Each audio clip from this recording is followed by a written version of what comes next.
اعوذ باللہ من الشیطان الرجیم بسم اللہ الرحمن الرحیم الحمدللہ رب العالمین الصلاۃ والسلام علی خاتم النبیین۔ ناظرین کرام السلام علیکم۔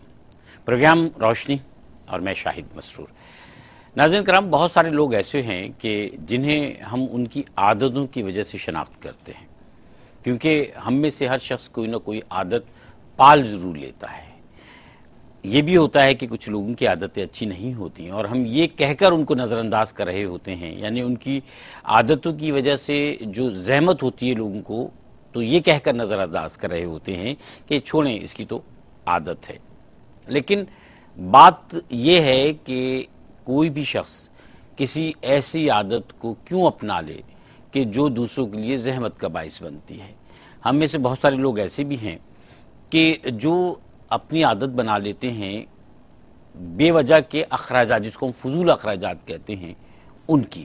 اب وہ کیا ہے کہ کسی کو جو ہے وہ اسموکنگ کی عادت ہو گئی ہے، کسی کو جو ہے وہ 24 گھنٹے منہ میں کوئی نہ کوئی چیز چبانے کی عادت ہو جاتی ہے، اور بھی بہت ساری ایسی عادتیں ہیں۔ اب پوچھا جائے کہ دن بھر میں اس کے اخراجات کتنے ہوتے ہیں، تو آپ یقین کیجئے کہ بعض لوگوں کی تنخواہوں کا 25% اس میں چلا جاتا ہے، اور باقی جو کچھ بچتا ہے اس میں سے بہت سارا حصہ پھر ان خرابیوں کی نظر ہو جاتا ہے کہ جو ان بے وجہ کی عادتوں کی وجہ سے انسان میں پیدا ہو رہی ہوتی ہیں۔ ہم نہیں سمجھتے بعض اوقات کہ ہمارا گلا کیوں خراب ہے، ہمیں بخار کیوں آ گیا ہے، ہمیں کوئی اور تکلیف کیوں ہو رہی ہے۔ یہ چھوٹی تکلیف کی بات ہے، لیکن اس پر اخراجات آتے ہیں، اس کی وجہ سے معاملات سفر کرتے ہیں، اس کی وجہ سے جو ڈیوٹیز ہیں، جس اعتبار سے بھی جو کام ہے اس میں حرج ہوتا ہے، لیکن ہم نہیں سمجھ رہے ہوتے ہیں۔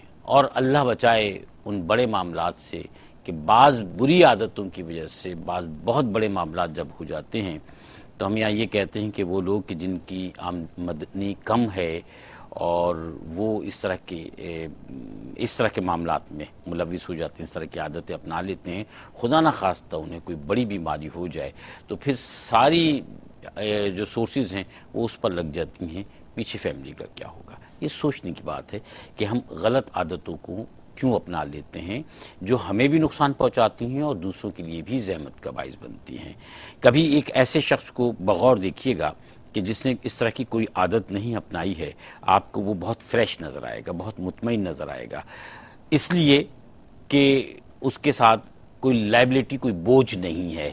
جب بوجھ کے بغیر انسان ہوتا ہے تو فریش ہوتا ہے اور اچھا نظر آ رہا ہوتا ہے۔ پروگرام کا آغاز کرتے ہیں سورۃ الفتح، رکوع نمبر 4، آیات ہیں 27 سے لے کر 29۔ ارشاد فرمائیے۔ اعوذ باللہ من الشیطان الرجیم، بسم اللہ الرحمن الرحیم۔ لقد صدق اللہ رسوله الرؤيا بالحق لتدخلن المسجد الحرام إن شاء الله آمنين محلقين رؤوسكم ومقصرين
جمع کر کے کیا ان کو یہ کہنا درست ہے کہ تم سب اللہ تعالیٰ کو ان کے ساتھ ہم حاضر ہوتے ہیں قاری محمد سلمان میمن صاحب کے مشکور ہیں.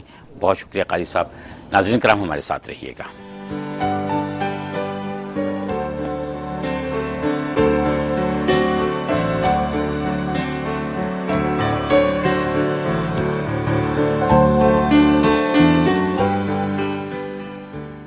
ناظرین کرام آپ کو خوش آمدید کہیں گے ایک دفعہ پھر پروگرام روشنی میں. اور پروگرام روشنی کے اس سیگمنٹ میں الحمدللہ ہم قرآن حکیم کی تفسیر سمجھتے ہیں. قرآن حکیم کی تفسیر ہم مختلف کتابوں میں قرآن حکیم کے مختلف جلدوں میں بھی ہمیں ملتی ہے. مختلف علماء دین نے قرآن حکیم کی تفسیر لکھی ہے. اس پروگرام میں قرآن حکیم کی تفسیر کی جو ایک اور بڑی خصوصیت ہے وہ یہ ہے کہ ہم ہفتے کے 5 دنوں میں ہر روز 2 مختلف علماء کرام کو اپنے ساتھ لے کر بیٹھتے ہیں پروگرام میں اور ان سے قرآن حکیم کی تفسیر جانتے ہیں سمجھتے ہیں. گویا اس طرح سے مجموعی طور پر ہفتے میں 10 علماء کرام ہمارے ساتھ تقریباً موجود ہوتے ہیں جن سے ہم قرآن حکیم کی تفسیر کو سمجھ رہے ہوتے ہیں. اس طرح اگر مجموعی طور پہ دیکھا جائے تو ہمیں آرے QTV کے پروگرامز میں آنے والے جو معروف ترین اور جید علماء کرام ہیں ان میں سے بیشتر علماء کرام سے ہم مشترکہ طور پر قرآن حکیم کی تفسیر کو سمجھتے ہوئے الحمدللہ آج 26ویں پارے کے نصف تک پہنچ گئے ہیں. باقی 4.5 پارے ہیں جو تقریباً رہتے ہیں اور اللہ نے چاہا تو یہ بھی بہت جلدی مکمل ہوں گے اور پھر قرآن حکیم کی تفسیر ہم شروع کریں گے.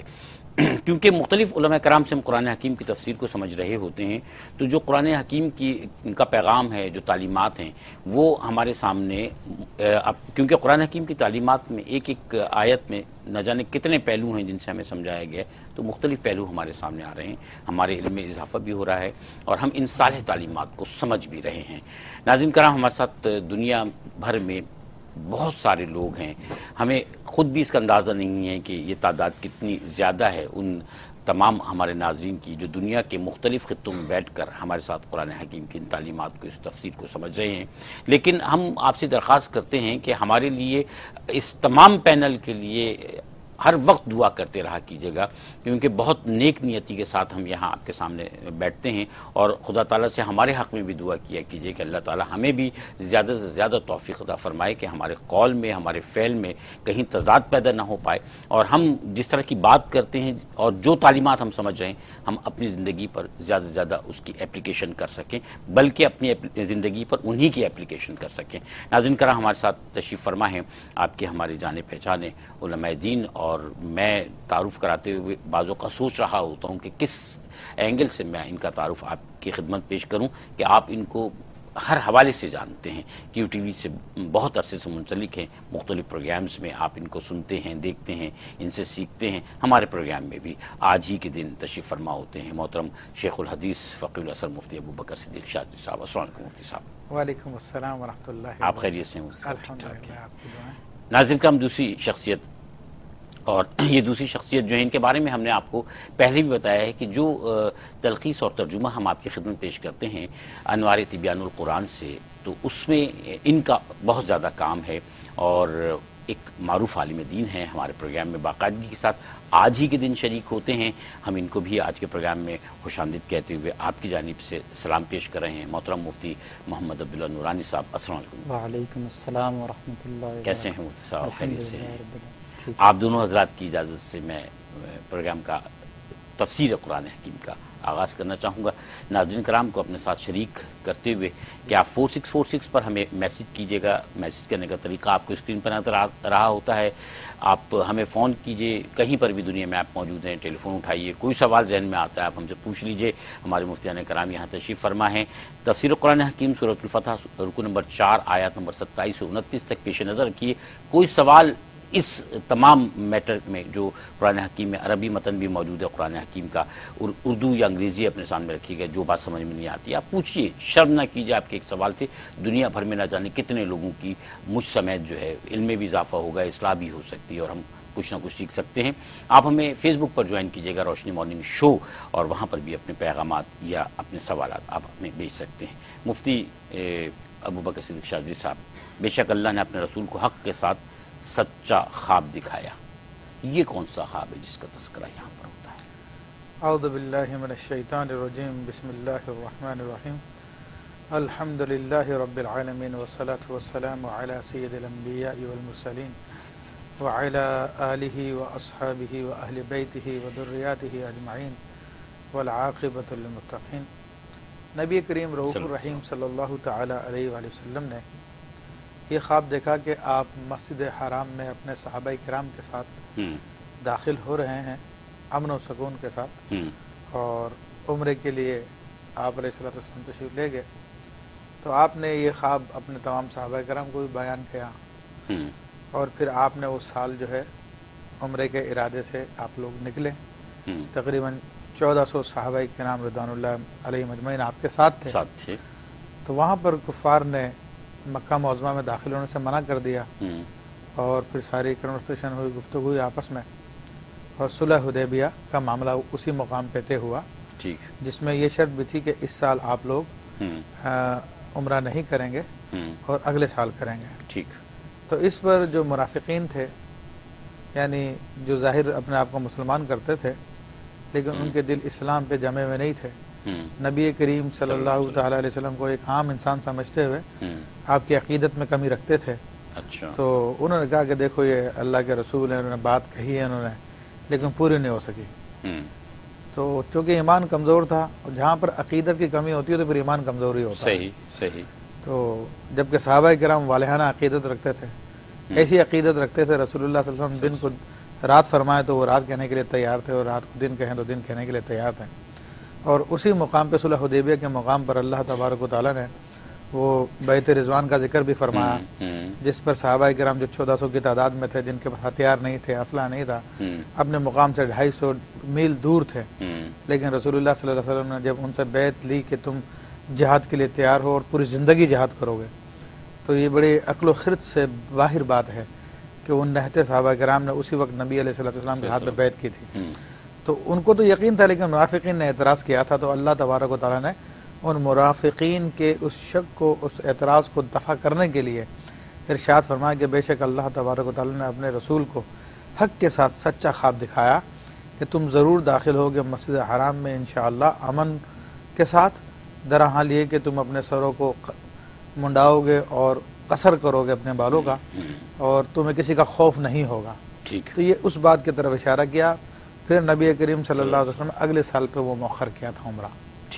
اچھا، یہاں خواب کی جو سچا خواب ہے، حق کے ساتھ خواب دکھایا، یہاں خواب کی جو حقیقت ہے اس کا بھی اللہ تعالیٰ نے یہاں بیان کر دیا اس طرح سے۔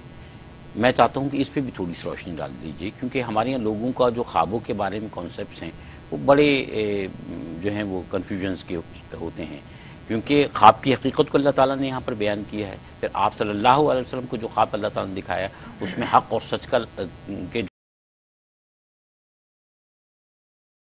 عالمین والصلاة والسلام علی سید الانبیاء و اشرف المرسلین، اما بعد۔ یہاں اللہ رب العزت نے خواب کے لیے جو لفظ استعمال کیا وہ الرؤیا کا لفظ استعمال کیا۔ عربی زبان میں اور قرآن مجید فرقان حمید میں جو خواب کے لیے مختلف الفاظ استعمال ہوئے ہیں ان میں سے ایک لفظ جو ہے وہ رؤیا بھی ہے، جس کو خواب کہتے ہیں۔ اردو میں آج کل مستعمل ہوتا ہے سپنا بھی اسی معنی میں۔ ایک اور لفظ قرآن مجید فرقان حمید میں اس حوالے سے استعمال ہوا ہے احلام، احلام کا لفظ استعمال ہوا ہے، اور اسی طرح قرآن مجید فرقان حمید میں ایک اور لفظ خواب کے لیے استعمال ہوا ہے، وہ منام کا لفظ استعمال ہوا ہے۔ تو اب یہ مختلف الفاظ قرآن مجید فرقان حمید نے خواب کے لیے استعمال کیے ہیں، اور ما سبق میں بھی اور آج بھی اور آئندہ بھی خواب جو ہے وہ قابل اعتماد اور قابل استناد رہیں گے۔ قرآن مجید فرقان حمید میں مختلف لوگوں کے خوابوں کا ذکر ہے، کفار کے خوابوں کا بھی ذکر ہے۔ حضرت یوسف علیہ السلام سے جو ہے وہ بادشاہ مصر نے اپنے خواب کی تعبیر چاہی، آپ کے ساتھ جو دو کافر تھے وہ انہوں نے جو ہے وہ اپنے خوابوں کی تعبیر آپ سے معلوم کی، تو اللہ تعالیٰ نے علم تعبیر الرؤیا جو ہے وہ حضرت یوسف علیہ الصلوۃ والسلام کو عنایت فرمایا۔ تو خواب جو ہے وہ انبیاء کرام علیہ الصلوۃ والسلام کو جو ہوتے ہیں وہ وحی ہوتی ہے، جس طرح کہ حضرت سیدنا ابراہیم خلیل اللہ علیہ الصلوۃ والسلام نے خواب دیکھا تو کہا انی ارا فی المنام انی اذبحک، صاحبزادے میں دیکھتا ہوں کہ میں خواب میں تمہیں جو ہے وہ ذبح کر رہا ہوں، قربان کر رہا ہوں، فانظر ماذا ترى، اب تمہاری اس بارے میں کیا رائے ہے، تم کیا مشورہ دیتے ہو؟ تو انہوں نے جو ہے کہا افعل ما تؤمر، ابا جان جیسے آپ کو حکم دیا ویسے کر گزریے۔ تو اب یہ جو خواب تھے وہ بعین ہی حق تھے، لیکن یہاں جو نبی علیہ الصلوۃ والسلام کو خواب دکھایا گیا یا آپ کی امت میں سے جو لوگ خواب دیکھتے ہیں تو آپ علیہ الصلوۃ والسلام کا ارشاد ہے کہ ان قطعت النبوۃ والرسالۃ وبقیت المبشرات، او کما قال علیہ الصلوۃ والسلام، ارشاد ہوا سیاق کی حدیث ہے کہ نبوت و رسالت تو ختم ہو چکی ہے لیکن مبشرات جو ہے وہ باقی ہیں، یعنی یر المؤمن او ترا لہو، یعنی وہ سچے خواب کے جنہیں مومن خود دیکھتا ہے یا مومن کے لیے کوئی دوسرا شخص جو ہے وہ سچے خوابوں کو دیکھتا ہے۔ تو نبی علیہ الصلوۃ والسلام نے فرمایا کہ خواب جو ہے وہ نبوت کا 46واں حصہ ہیں، یعنی اس اعتبار سے کہ اگر نبوت کے جو ماہ و سال ہیں تقریباً 23 سال آپ علیہ الصلوۃ والسلام نے قرآن مجید فرقان حمید کے نزول کا سلسلہ جاری و ساری رہا، اگر اس کے حصص کیے جائیں تو 6 مہینے بنتے ہیں، تو یہ 6 مہینے جو ابتدائی تھے اس میں آپ علیہ الصلوۃ والسلام سچے خواب دیکھتے تھے، جو کچھ خواب میں دیکھتے تھے وہ بخاری کی حدیث ہے کہ صبح کو بالکل ویسے ہی ظاہر ہو جاتا تھا، ویسے ہی آپ علیہ الصلوۃ والسلام کے سامنے آ جاتا تھا۔ تو آپ علیہ الصلوۃ والسلام نے بعد والے مومنین کو بھی یہ کہا کہ یہ خواب سچا ہوگا۔ اب جو نبی علیہ الصلوۃ والسلام نے جو خواب دیکھا وہ عمومی جو حالات تھے اس وقت کی یا اس وقت جو زمینی کیفیات تھی وہ ان کیفیات کے بالکل مطابق نہ تھا، اس لیے یہ اللہ نے فرمایا کہ اگرچہ بظاہر یہ اس کے حالات کے موافق نظر نہیں آ رہے ہیں، لیکن مستقبل میں انشاءاللہ العزیز یہ جو خواب ہے یہ سچا خواب ہے، اور یہ واقعی اس کے نتائج اور اس کے اثرات مستقبل میں ظاہر ہوں گے اور وہ ظاہر ہوئے، بالکل ہوئے۔ آپ دونوں حضرات کی اجازت سے ایک وقفے پہ جانا ہے۔ ناظرین کرام ہمارے ساتھ رہیے گا، انشاءاللہ حاضر ہوتے ہیں اور گفتگو کو آگے بڑھائیں گے۔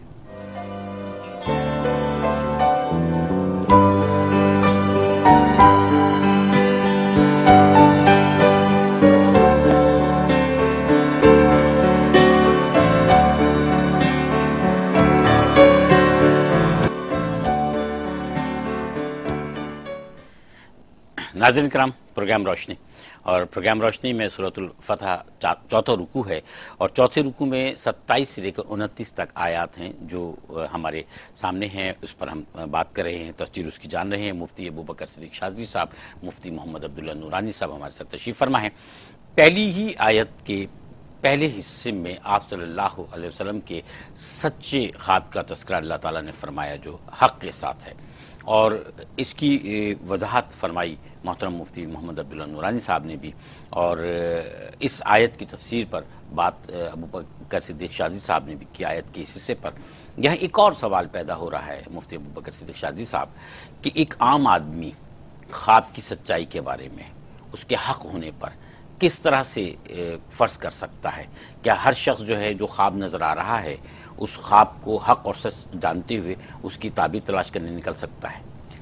ابھی دیکھیں مجھ سے پہلے حضرت عبداللہ نورانی دامت ظل العالی نے بہت اچھی اور خوبصورت اور عالمانہ گفتگو کی ماشاءاللہ خواب کے حوالے سے۔ یہ جو آپ نے کوشچن کیا ہے تو اس کے حوالے سے دیکھیں احادیث طیبہ میں خوابوں کے 3 قسم کے خوابوں کا ذکر کیا گیا ہے۔ اچھا، تو اس میں باقاعدہ بتایا گیا ہے کہ ایک خواب تو وہ ہوتا ہے جو سچا ہوتا ہے اور رب کی طرف سے ہوتا ہے، فرشتہ دکھاتا ہے، اور دوسرا خواب وہ ہوتا ہے جو انسان کو دن بھر میں جو تجربات ہوتے ہیں تو وہی چیز اس کے سامنے ذہن میں وہ چیز گردش کر رہی ہوتی ہے، ریپیٹیشن ہوتی ہے۔ تیسرا خواب جو ہے وہ شیطان کی طرف سے ہوتا ہے جس کو اضغاث احلام کہتے ہیں۔ ٹھیک، اس میں کوئی گندا خواب ہو یا کوئی ڈراؤنا خواب اس قسم کی بات ہو تو ان سب کے آداب بیان کیے گئے ہیں۔ اگر کوئی انسان ڈراؤنا خواب دیکھ لے یا کوئی برا خواب دیکھ لے جس سے دل کی یعنی بے چین ہو جائے یا طبیعت جو خراب ہو جائے انسان کی، تو اس کے بارے میں فرمایا گیا جیسے ہی آنکھ کھلے تو اپنے بائیں جانب جو ہے اعوذ باللہ پڑھ کر اپنے بائیں جانب 3 دفعہ تھو تھو تھو کر دے۔ تھوک پھینکنے کی ضرورت نہیں ہے، صرف یعنی نفرت کے اظہار کے لیے، شیطان سے نفرت کا اظہار کرنا ہے۔ تو حدیث کریمہ کے مطابق اس کے دل پہ جتنے بھی اثرات اس خواب کی وجہ سے طاری ہوئے ہوں گے وہ سب دور ہو جائیں گے. ٹھیک ہے. باقاعدہ ایک صحابی نے عرض کی تھی یا رسول اللہ ایسا خواب دیکھتے ہیں کہ دل پہ اس کے بہت برے اثرات طاری ہوئے تھے. تو آپ نے پھر یہ اس کو جواب دیا. پھر ایک وہ خواب ہے جو کہ سچا خواب ہے جو فرشتہ دکھاتا ہے. تو اس کے بارے میں یہ ہے کہ انسان کو چاہیے کہ اس کی تعبیر معلوم کرے, کیونکہ ایسا بہت کم لوگوں کے ساتھ ہوتا ہے کہ جو بے عینی ہونے والا ہے وہی ان کو دکھا دیا جائے, بلکہ وہ عام طور پہ وہ تعبیر کے پردے میں ہوتا ہے. اور اس لیے ایک مستقل علم اسلام میں پایا جاتا ہے جسے علم تعبیر رؤیا کہتے ہیں, خوابوں کی تعبیر. اور اس حوالے سے الحمدللہ ہمارے QTV پہ حضرت علامہ مفتی سہیل رضا امجدی صاحب کافی مہارت رکھتے ہیں اور اس سلسلے میں وہ سوالوں کے جواب بھی دیتے ہیں. تو ہر ایک سے وہ خواب معلوم بھی نہیں کرنا چاہیے. جو معبر ہے تعبیر بتا سکتا اسی سے اس کو معلوم کرے, نیک انسان سے معلوم کرے. اور پھر اس کی علامتیں ہوتی ہیں عام طور پہ جو فجر کے وقت میں یا فجر سے پہلے خواب آتے ہیں وہ عموماً سچے ہوتے ہیں. اچھا. تو اب ہر شخص کو جو خواب نظر آئے جو آپ نے کہا کہ اس کے اوپر عمل کرنے چل دے, تو عام طور پہ چونکہ میں نے عرض کیا کہ تعبیر کے محتاج ہوتے ہیں تو ان کی تعبیر معلوم کر لی جائے کسی صالح متقی شخص سے, پھر جو تعبیر بتائے جو عالم دین ہو تو اس کے مطابق عمل کیا جائے. کیونکہ ہر آدمی فیصلہ نہیں کر سکتا کہ یہ خواب جو ہے یہ شیطان کا کوئی وسوسہ ہے جو وہ اس کے ذہن میں ڈال رہا ہے, دل میں ڈال رہا ہے, یا پھر یہ اس کے دن بھر کی جو مختلف مصروفیات ہیں اس کا کوئی رد عمل ہے, یا واقعی یہ خواب ہے حقیقی. تو یہ اس کے لیے اس کو کسی سے رجوع کر لینا چاہیے. بہت اچھی بات. اچھا, اب اس کے بعد مفتی محمد عبداللہ نورانی صاحب یہاں اللہ تعالیٰ نے تذکرہ فرمایا ہے کہ امن کے ساتھ اور عافیت کے ساتھ آپ ضرور انشاءاللہ یعنی مسجد حرام میں داخل ہوں گے. پھر اپنے سروں کو منڈواتے ہوئے حضرت نے فرمایا کہ لَتَدْخُلُنَّ الْمَسْجِدَ الْحَرَامَ انشاءاللہ, البتہ ضرور بضرور اگر اللہ نے چاہا تو تم انشاءاللہ مسجد حرام میں داخل ہوگے. تو اب یہاں پہلی بات تو یہ ہے کہ انسان کو یہ تعلیم دی گئی کہ آئندہ مستقبل کا اگر وہ کوئی کام کرنا چاہے تو اسے یہ چاہیے کہ وہ یہ کہے کہ انشاءاللہ اگر اللہ نے چاہا. اس لیے کہ انسان اس وقت تک کوئی کام انجام نہیں دے سکتا جب تک کہ اللہ تبارک و تعالیٰ کی مشیت شامل حال نہ ہو. قرآن مجید فرقان حمید میں نبی علیہ الصلوۃ والسلام کو ارشاد فرمایا گیا, مخاطب کر کے ارشاد ہوا وَلَا تَقُولَنَّ لِشَيْءٍ إِنِّي فَاعِلٌ ذَلِكَ غَدًا إِلَّا أَن يَشَاءَ اللَّهُ. آپ آئندہ کل کے لیے کسی چیز کے متعلق یہ نہ فرمایا کیجئے کہ میں ایسا کروں گا الا ان یشاء اللہ, ما سوائے اس کے کہ آپ ساتھ میں یہ فرمائیں کہ اگر اللہ رب العزت نے چاہا. تو امت مسلمہ کو پہلے تو یہ تعلیم دی گئی کہ آئندہ اگر مستقبل کا کوئی ان کا پلان ہے, منصوبہ ہے, تو وہ اس منصوبے کے ساتھ یہ ضرور کہیں کہ انشاءاللہ اگر اللہ نے چاہا تو میں ایسا کروں گا. اور اس کے ساتھ دوسری بات یہ کہ یہاں یہ بتایا گیا کہ محلقین رؤوسکم, پہلے جو ہے وہ تحلیق کا کہا گیا. تحلیق کا مطلب ہے سر سے مکمل طور پہ بالوں کو اتروا دینا. تو بالوں کو اتروانا یہ افضل ہے. اللہ کے پیارے حبیب صلی اللہ تعالیٰ علیہ وسلم نے سر منڈوانے والوں کے لیے 3 مرتبہ دعا فرمائی. بعض روایات میں 4 کا بھی ہے, اللہم اغفر للمحلقین, اللہم اغفر للمحلقین, اور بعض روایتوں میں اللہم ارحم المحلقین, اے اللہ حلق کروانے والوں اور بال منڈوانے والوں کی مغفرت فرما دے. تو عمرے کے لیے اس وقت تک احرام کی پابندیوں سے کوئی شخص آزاد نہیں ہو سکتا جب تک کہ وہ حلق یا تقصیر نہ کروا لے. حلق کا مطلب ہے بالوں کو مکمل طور پر اتروا لینا, اور اگر جو ہے وہ حلق کوئی نہیں کرواتا تو اسے جو ہے یہ اجازت ہے کہ وہ تقصیر کروائے, لیکن افضل جو ہے وہ حلق کروانا ہے. روایات میں آتا ہے کہ نبی علیہ الصلوۃ والسلام نے اس موقع پر جو ہے عمرۃ القضاء میں جو ہے وہ آپ علیہ الصلوۃ والسلام نے تقصیر کروائی تھی, اور حج کے موقع پر آپ علیہ الصلوۃ والسلام نے حلق کروایا تھا. بہرحال روایات میں. اچھا, یہ جو بال کو اتروائے جاتے ہیں, تقصیر کرنے کا جو طریقہ ہے, اس میں کیا شرائط ہیں؟ کتنے بال جو ہیں وہ اتروائے جاتے ہیں؟ کتنے, مطلب تھوڑی سی یا کوئی ایک خاص مقدار ہے؟ علماء نے اس میں یہ بیان کیا کہ کم از کم جو ہے نا وہ جس پر کترانے کا تقصیر کا جو ہے وہ اطلاق ہو جائے, وہ جس قدر مسح کیا جاتا ہے مسح کی مقدار کے برابر, جسے 1/4 سر آپ کہہ سکتے ہیں, اتنی مقدار میں اگر جو ہے نا وہ آپ جو ہے یا پورے کے برابر آپ بالوں کو ہلکا کروا لیں تو وہ بھی تقصیر کے زمرے میں آ جائے گا. ٹھیک ہے. اچھا, اب اس کے بعد مفتی صاحب آگے اللہ تعالیٰ نے جو تذکرہ کیا کہ اللہ ان چیزوں کو جانتا ہے جن کو تم نہیں جانتے. سو اس نے اس سے پہلے ایک اور فتح مقدر کر دی۔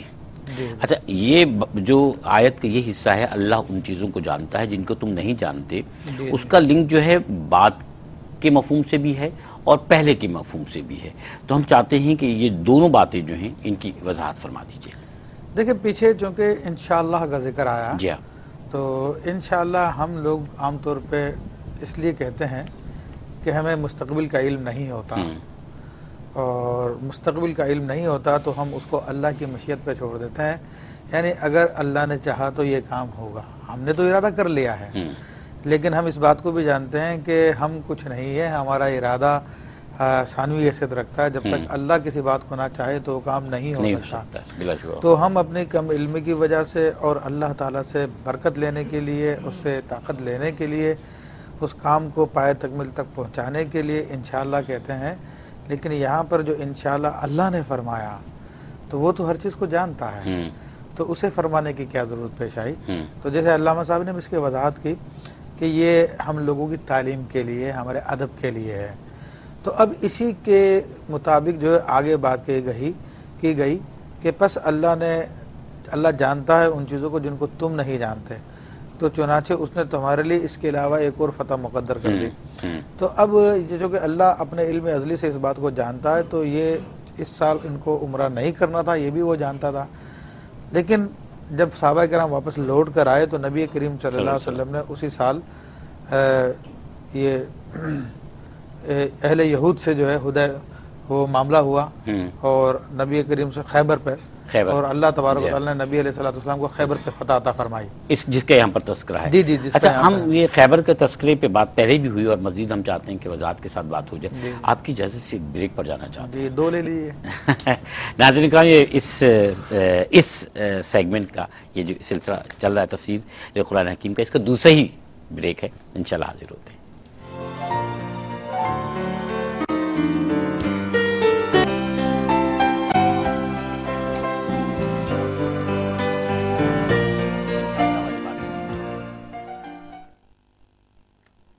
ناظرین کرام، ایک دفعہ پھر ہم آپ کے ساتھ ہیں، اور اس سے پہلے کہ میں مفتی ابوبکر صدیق شاذلی صاحب کی طرف اور مفتی محمد عبداللہ نورانی صاحب کی طرف گفتگو کو جاری رکھنے کے لیے دوبارہ جاؤں، این محمود صاحبہ کے ہمارے پاس 2 میسیجز آئے۔ انہوں نے ایک تو بہت ہی شکریہ ادا کیا کہ خواب کی تعبیر کے حوالے سے خواب کی حقیقت کی جو بات کی گئی یہاں پر وہ بہت خوبصورتی کے ساتھ سمجھایا گیا، بہت سے لوگوں کی بات سمجھ میں آئی، اس کے لیے انہوں نے شکریہ ادا کیا، ہم بھی آپ کا شکریہ ادا کرتے ہیں۔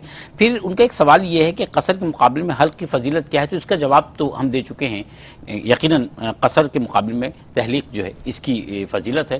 اور ناظرین کرام، بات یہ ہے کہ جب آپ کی طرف سے ہمیں ریسپانس آتا ہے نا تو ہمیں خوشی ہوتی ہے، یہ سمجھتے ہوئے کہ جو بات ہم آپ تک پہنچانا چاہ رہے ہیں وہ بات آپ تک پہنچ رہی ہے، جو ہم سمجھ رہے ہیں، جس طرح ہم سیکھ رہے ہیں اسی طرح سے آپ بھی سیکھ رہے ہیں، اور جب آپ اور ہم سیکھتے چلے جائیں گے تو پھر ایک وقت وہ بھی آتا ہے کہ جب آپ کا سوال، کیونکہ جب انسان سیکھتا ہے، علم حاصل کر رہا ہوتا ہے، تو پھر اس کا سوال جو ہے وہ نسبتاً زیادہ بہتر اور مفید ہوتا ہے، کیونکہ سوال آدھا علم ہوتا ہے نا، پھر آپ کا جو سوال ہماری طرف آتا ہے وہ یقیناً ہمارے اور ہمارے ناظرین کے علم میں اضافے کا باعث بنتا ہے۔ عائشہ صاحبہ کراچی سے موجود ہیں، السلام علیکم۔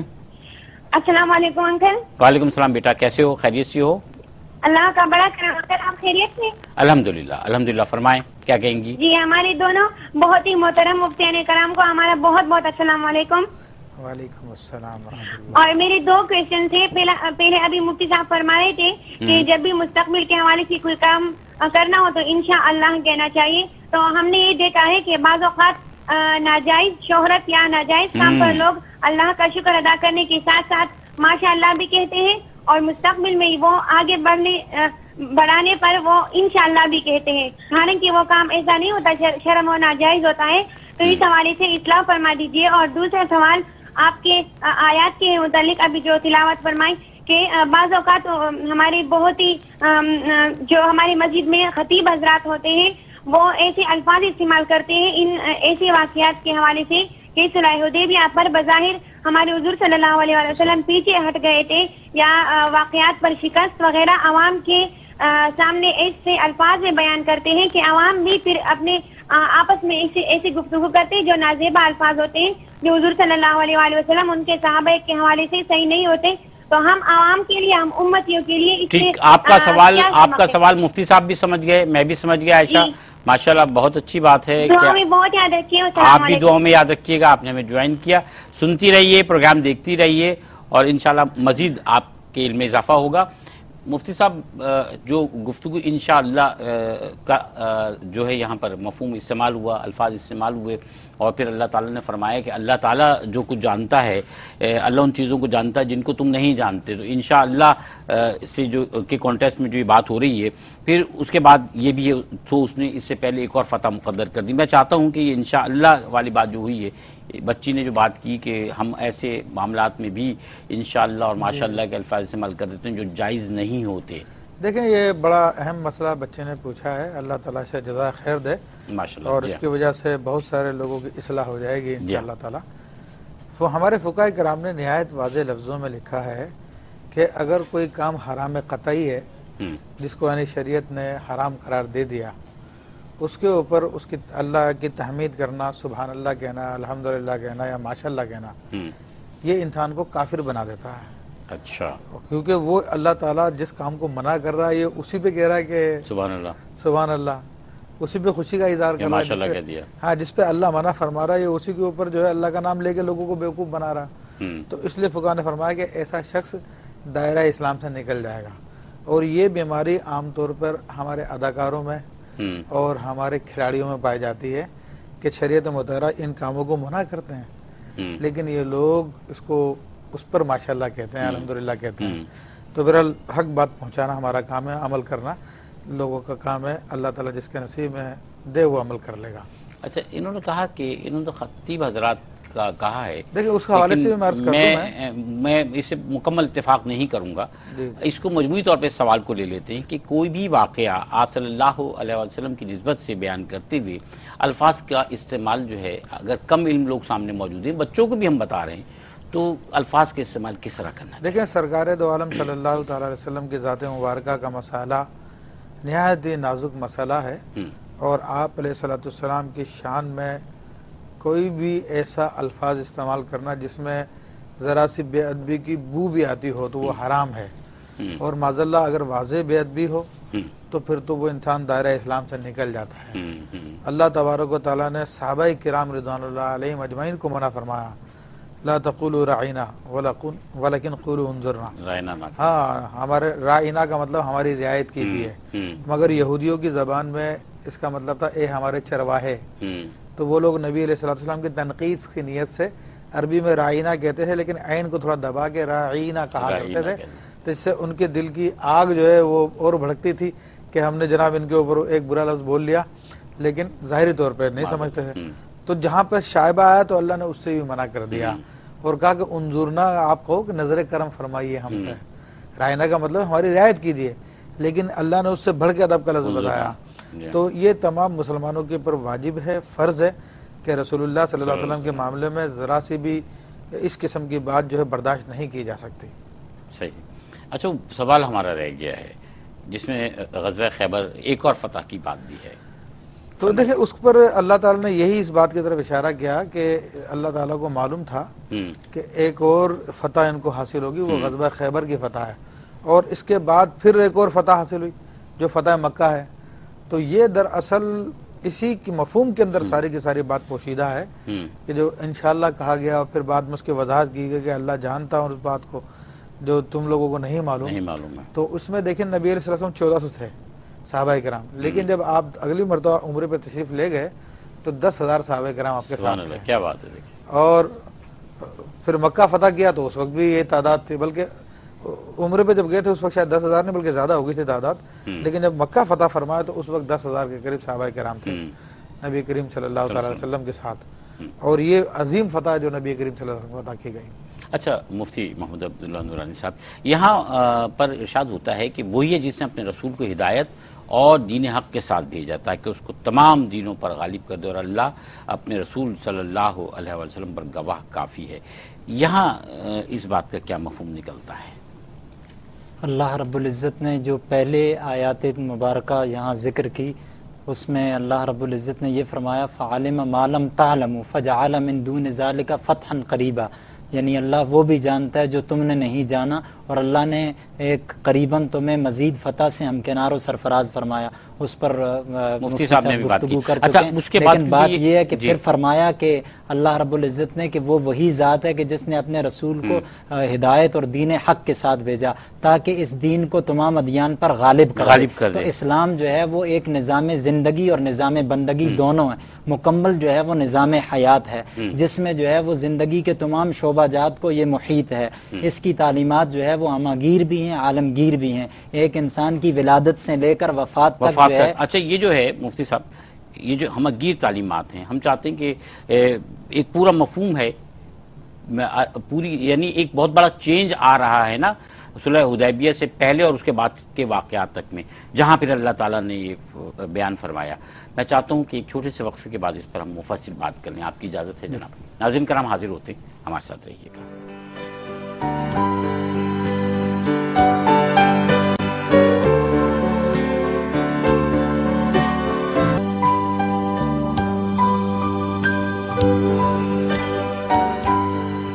ناظرین کرام، آپ کو خوش آمدید کہہ رہے ہیں پروگرام روشنی میں۔ ہمارے ساتھ مفتی ابوبکر صدیق شاذلی صاحب، مفتی محمد عبداللہ نورانی صاحب تشریف فرمائے۔ سورۃ الفتح رکو نمبر 4 آیات نمبر 27 سے 29 تک جس کی تفسیر ہم سمجھ رہے ہیں، وہی ہے جس نے اپنے رسول صلی اللہ علیہ وسلم کو ہدایت اور دین حق کے ساتھ بھیجا تاکہ اس کو تمام دینوں پر غالب کر دے، اور اللہ اپنے رسول صلی اللہ علیہ وسلم پر کافی گواہ ہے۔ آپ اس کی تفسیر بتا رہے تھے محترم مفتی نورانی صاحب۔ میں یہ کہہ رہا تھا کہ اللہ رب العزت نے یہ فرمایا کہ اللہ نے اس دین کو ہدایت اور حق کے ساتھ بھیجا تاکہ تمام ادیان پر غالب کرے، یعنی اللہ رب العزت نے اس دین کو غالب ہونے کے لیے بھیجا ہے اور یہ ہمیشہ غالب رہے گا۔ اس کو جو ہے وہ کوئی بھی ظالم اور جابر اپنے ظلم سے جبر سے دبا نہیں سکتا ہے۔ اس وقت جو حالات تھے صلح حدیبیہ کے موقع پر وہ مسلمانوں کے موافق نہیں تھے اور بڑے انہیں روک رہے تھے، دبا رہے تھے، دبانے کی کوشش کر رہے تھے، لیکن وہ دبا نہیں سکے۔ نور خدا ہے کفر کی حرکت پہ خندزن، پھونکوں سے یہ چراغ بجھایا نہ جائے گا۔ یریدون لیطفئوا نور اللہ بافواہہم واللہ متم نورہ، وہ اپنی پھونکوں سے اللہ کے چراغ کو بجھانا چاہتے ہیں لیکن اللہ تبارک و تعالیٰ اس کا انکار فرماتا ہے۔ تو اسلام جس طرح اس وقت وہ اسلام کو نہیں دبا سکے، اس طرح تا قیامت کوئی بھی اسلام کو دبا نہیں سکے گا۔ اسلام کو دبانے والے خود دب جائیں گے، اس کو مٹانے والے خود مٹ جائیں گے، اور جو مٹانے چلے ہیں اللہ رب العزت انہی سے جو ہے وہ کام لے لے گا۔ جس طریقے سے کہ تاتاری اسلام کو مٹانے کے لیے چلے لیکن اللہ نے انہیں ہدایت دی اور انہی سے اسلام کا کام لے لیا۔ اقبال کہتے ہیں ہے عیاں یہ یورش تاتار کے افسانوں سے، ہے عیاں تو نہ مٹ جائے گا ایران کے مٹ جانے سے، تو نہ مٹ جائے گا ایران کے مٹ جانے سے، نشہ میں کو تعلق نہیں پیمانے سے، ہے عیاں یہ یورش تاتار کے افسانوں سے، پاسباں مل گئے کعبے کو صنم خانوں سے۔ تو اللہ رب العزت صنم خانوں سے جو ہے وہ کعبے کے پاسبان لے آتا ہے۔ تو نبی علیہ السلام نے فرمایا الاسلام یعلو ولا یعلی علیہ، اسلام سربلند ہے، اسلام غالب ہے، اس پر کوئی چیز غالب نہیں آ سکتی۔ تو اسلام غالب ہونے کے لیے آیا، بظاہر اگرچہ حالات ناموافق ہوں، جو ہے وہ اسلام کے لیے بہتر نہ ہوں، لیکن آخر کار اللہ رب العزت جو ہے اس دین کو غالب کرے گا، اور یہ دین جو ہے وہ غالب ہونے کے لیے آیا اس لیے کہ اللہ نے اس کے اندر ایسی صلاحیت رکھی ہے جو عام انسان بھی اپنی اگر جو ہے وہ غور و فکر کے ساتھ تدبر کے ساتھ دیکھے تو اس کو قبول کرے گا، اس کی طرف مائل ہوگا، اس لیے کہ یہ فطرت کے مطابق ہے، یہ طبیعت کے مطابق ہے۔ تو اللہ رب العزت نے اس لیے فرمایا کہ یہ غالب ہوگا، اور اللہ تبارک و تعالیٰ اس کا گواہ ہے، اور اللہ کی گواہی سب سے بڑی گواہی ہے۔ جب اس نے گواہی دے دی کہ ایسا ہوگا تو وہ یقیناً ہوگا۔ میں مفتی ابوبکر صدیق شاذلی صاحب، جو ہم سورہ فتح رکو نمبر 4 کی تفسیر پر بات کریں، اس سے پہلے چند سوالات اسی حوالے سے ہمارے پاس آئے، میں چاہتا ہوں مختصراً جواب ان کے دے دی جائیں، پھر ہم بات کو آگے بڑھائیں۔ سیدہ شیریں صاحبہ جو ہیں انڈیا سے، انہوں نے ہمیں فیس بک پر میسیج بھیجا ہے، وہ کہتی ہیں السلام علیکم، وعلیکم السلام ورحمۃ اللہ وبرکاتہ، اور اس کے بعد انہوں نے سورہ فتح کی فضیلت پر بات کی ہے، اور ان کہا کہ مجھے اس کی فضیلت کا اندازہ اس وقت ہوا جب میں نے ایک حدیث مبارکہ صلی اللہ علیہ وسلم پڑھی، جس کے مطابق آپ صلی اللہ علیہ وسلم نے فرمایا کہ آج رات مجھ پر ایسی صورت نازل ہوئی ہے جو دنیا اور دنیا کی ہر چیز سے محبوب ہے۔ تو وہ کہتی ہیں کہ اس کے بعد میں جو ہے روزانہ اس کی تلاوت کرتی ہوں اور مجھے اس سے بہت پیار ہو گیا ہے۔ 3 سوالات انہوں نے پوچھے ہیں۔ پہلا سوال تو یہ ہے کہ کیا یہ حدیث سے مبارکہ صلی اللہ علیہ وسلم صحیح ہے؟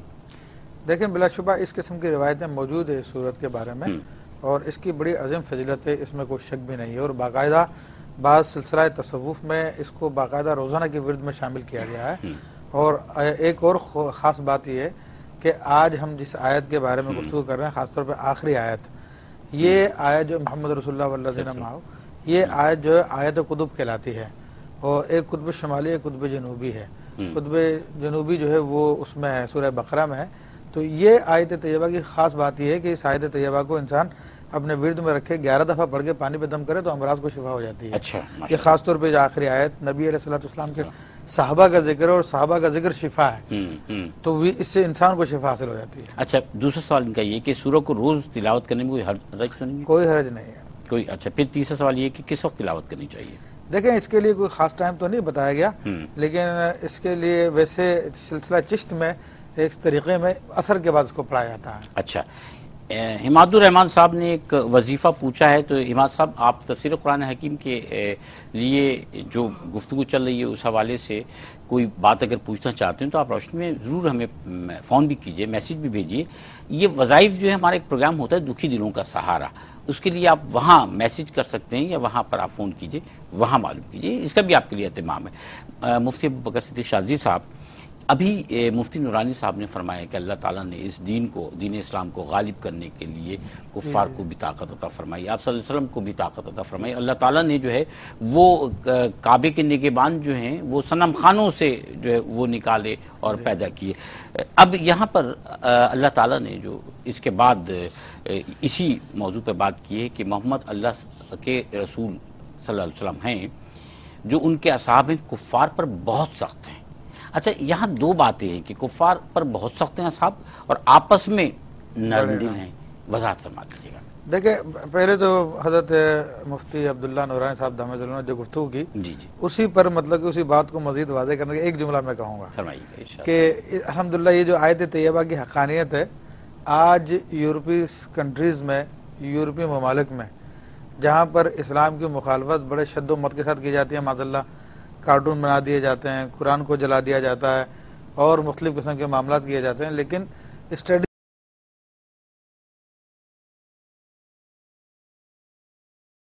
نہیں ہے سر۔ تو یہ اسی آیت کی بات ہے۔ پھر جو آپ نے اگلی بات کی ہے اس آیت طیبہ کے حوالے سے، تو دیکھیں یہ پوری آیت یہاں سے محمد رسول اللہ سے لے کر آخر تک یہ نبی علیہ الصلوۃ والسلام کی فضیلت ہے اور صحابہ کرام کی فضیلت ہے۔ یہ آیت طیبہ کب نازل کی گئی اس کے بارے میں وہ مفسرین نے لکھا کہ جب صلح حدیبیہ کے موقع پر نبی کریم صلی اللہ علیہ وسلم کا نام لکھا گیا محمد رسول اللہ، جی ہاں، تو کفار نے کہا کہ بھائی جھگڑا تو اسی بات میں ہے، کیا ہم آپ کو رسول اللہ مان لیں، تو ہم یہ لفظ نہیں مانیں گے، تو انہوں نے وہ لفظ مٹوایا۔